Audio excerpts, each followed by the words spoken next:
everyone, it's Tiffany with Little House Online, and I'm here with David Finch, an amazing, amazing artist. David, thank you so much for taking the time to talk with us. Oh, thank you for having me. It's a pleasure. So, how's the comic going for you? It's been great. This Baltimore show is my favorite show every year. I make absolutely sure to make the time to come here because this is such a comic-focused show, and yes, this is what we do. So it's great to go to a show where the writers and the artists are kind of the center of attention. And, it's good for us, and it gives us a lot of time to really share with the fans without TV and games and so many things getting in the way. Because I want to start off not with comics necessarily, but with you and teaching. How you mentioned that you really like teaching art, and what is it about that you really enjoy? I keep asking myself what I enjoy about it so much because there are times that it doesn't work, and I put so much effort because I always care so much. I want whoever I'm teaching to learn it, and I feel like I want them to learn it more than they want to learn it themselves. Sometimes it's not healthy, right? So it can be a little tough. Yeah. But I love it. I mean, for every once in a while, when you get a student that can really absorb it and really go with it and make a career and do well, it's so gratifying. It's incredible. I am very much of the school of Bob Ross. Mentality of anyone can give it a shot, whether or not you're going to become hugely successful or not, but go for it, that kind of thing. So I totally understand that love of wanting to share it. And what I love with Bob Ross, I'm a big Bob Ross. It doesn't have to be a career even, it could just be a hobby, and if it's something that you enjoy, and you can just see while he's painting, he loves it. And that's great. Where did you first learn how to draw? What sparked your interest? Where was it that moment where you're like, that's it? I never really read comics as a kid. My sister used to read comics. Oh, no way. Which, especially then, is a little unusual. And I used to tease her about it. I thought, comics are for kids. What are you doing? I was 20 years old. I was a high school dropout. I didn't know what I wanted to do with my life at all, and I picked up one of her comics. I needed something to read while I was eating breakfast, and it was X-Men, the Phoenix Saga by John Byrne and Chris Claremont, and it just I couldn't believe how good it was. I loved it.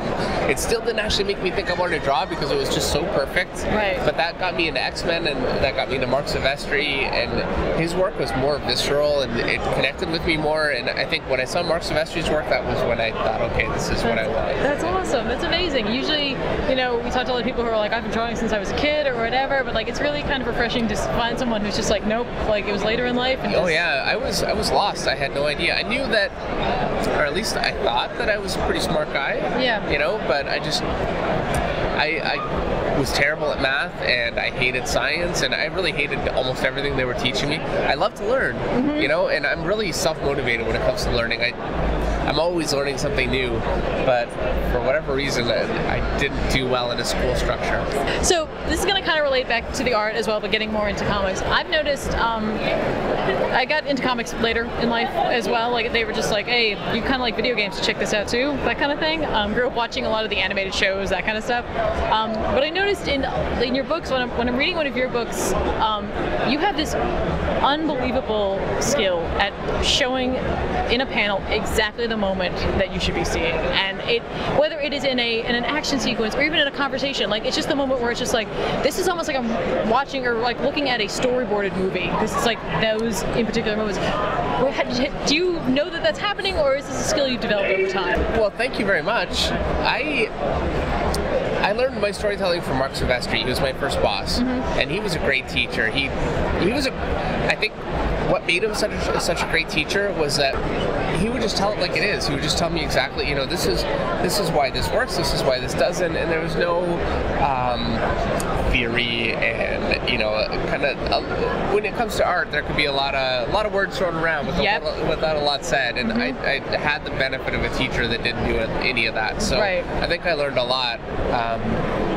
And also, I've really benefited, I think, from working with writers that just really know how to, Brian Bendis was a longtime writer for me at Marvel, and he's also an artist.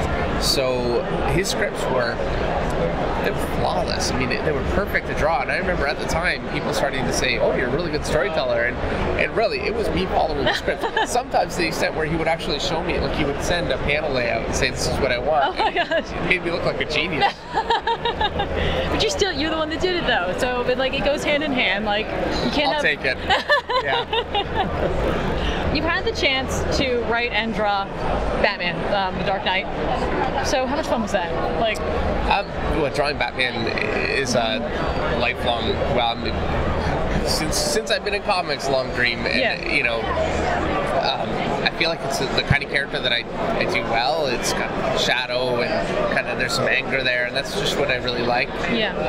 So yeah, it was a blast. Yeah. Writing was extraordinarily difficult, and it's not something I would ever do again. Really? I don't feel like I'm a totally helpless writer, really, but I do know that it is a hard job. I mean, harder than I ever really thought it would be to try and do it well. And when I'm drawing, I feel like 70% of my brain is kind of shut off, and I'm watching TV in the background, and I've got music, and I'm just kind of hanging out. But when I'm writing, I have to shut everything off. And I like a writer like Bendis, who writes so many hours a day and is so consistent. I don't know how he doesn't go crazy. So yeah, it's not for me, and I have the good fortune of working with such great writers. Why do it myself when I can benefit from somebody like Jeff Johns? Right. Well, I have a feeling there are a lot of writers out there who are really happy to hear you say that, because it's amazing. Because you think. It's the storytelling. I'm using words. It's words. I know how to use words. I know how words fit together to make a sentence, and those sentences fit together to make a paragraph and a story, and there you go. Yeah. But sometimes it's just easier to show it, and visually, it's like, oh, there it is. This is what I wanted to say there. Now someone else put something over it. I've heard a lot that I start with a blank page, and then I have to fill it with something, but it's really not true. I'm starting with a writer's, very well-crafted script, and they tell me what world it exists in and what characters I'm dealing with, and everything that I need to draw that. So, when you're writing, that's when you're really starting with a blank page. Right now, you have been working on Justice League of America, and you're going to be going into Forever Evil. Right. How do you find the time to balance all of these projects? Where, I literally just watched him draw an amazing Batman in 30 minutes, and it blew my mind. But even still, these full pages, just how do you manage that? Well, it's an all-day job. I've got 3 little kids, and so I wake up with them and get them off to school with my wife, and she does most of it. And then I work all day. They come home, and it's soccer and everything. And then when they go to bed, I work all night, pretty much every day. It's just there's not enough time in the day. So yeah, it's a real commitment, but I get to draw comic books, so it's worth it. You're doing what you love. Right. Yeah. And when I work at night, I bring a little lap board up, and I sit with my wife and watch TV, and I draw. So we spend time together. It's not like I'm hiding in the basement drawing, my whole life. Mm-hmm. But yeah, it can be tough. Yeah. I've always been a pretty fast artist, though. That's it. Again, I literally I turned away for maybe 5 minutes. I turned back and I was like, oh my god! I know already what is supposed to be on that page. Thanks. You're absolutely amazing. So for me, one of the first introductions I ever had into Marvel and into the Avengers series was in Avengers Disassembled and the New Avengers. So for me, what you drew in there and the way you drew the characters was in my mind how they're supposed to look, and that's it. That's just how it is. But I guess what I want to ask is really when you're doing a big team book like that, as opposed to doing a solo thing like Batman, how does it change? How does the thought process change on how you're going to fit everybody on the page, or balancing that kind of thing? Is there much change, or? Yeah, there really is. I find when I'm doing a team book, I end up with a lot more rectangular panels at about waist height, kind of looking at 5 or 6 people, whereas when I'm drawing an individual character, it's more frame shots, and I can use a little bit more composition, and it's easier. Right. And team books have to, every character, even the small ones, what's most important is what they're thinking and how they're interacting, so that it definitely becomes more important than the composition. And I feel like I sometimes get original art pages that look a little dull because of that, but the story is most important for those pages. So is there anything new or anything exciting happening in like the end of this year, beginning of this next year that you want to talk about, or anything that you're looking forward to? Yeah, well, I'm actually drawing Forever Evil now. I'm working on issue 3.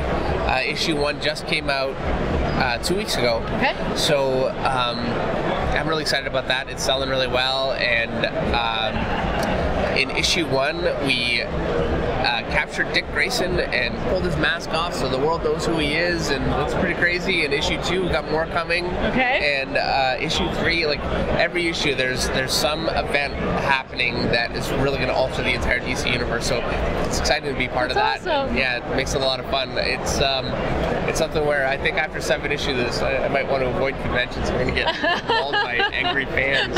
We're definitely we're changing the status quo quite a bit right now. Okay, very cool.